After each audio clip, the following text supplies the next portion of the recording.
আজ মঙ্গলবার বেলা 11টা 30 মিনিট এই মুহূর্তে বৃষ্টি হচ্ছে। দেখুন কি বৃষ্টি, কুষ্টিয়া থানাপাড়া। এই বৃষ্টির কিছু ভিডিও আমি আপনাদের মাঝে দেখানোর জন্য চেষ্টা করতেছি, কারণ এই বৃষ্টির পানিতে রোডটা ভেঙে যাওয়ার কি একটা ভয়াবহ অবস্থা। দেখুন এই রোডটা যখন তখন ভেঙে যেতে পারে, যখন তখন একটা দুর্ঘটনায় পড়তে পারে এই রোডটা। দেখুন কিভাবে এই রোডটা অলরেডি বসে গিয়েছে। এরা কিন্তু অলরেডি অনেক মানুষের যাতায়াতের রোড, ভেঙে গেলে হয়তো একটা বিপদ সংকেত হতে পারে।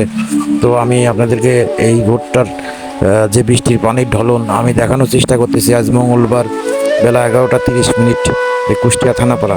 এখন কিন্তু এই মুহূর্তে বৃষ্টিটা হচ্ছে, আমি আপনাদের দেখানোর চেষ্টা করতেছি। তো দেখতে থাকুন আমাদের এই ভিডিও। আমি যতদূর পারতেছি আপনাদের দেখানোর চেষ্টা করতেছি কী পরিমাণ পানি, এই বৃষ্টির পানি। এটা কিন্তু কোনো বন্যার পানি নয়, এটা বৃষ্টির পানি। নদীতে কিন্তু পানি বাড়েনি।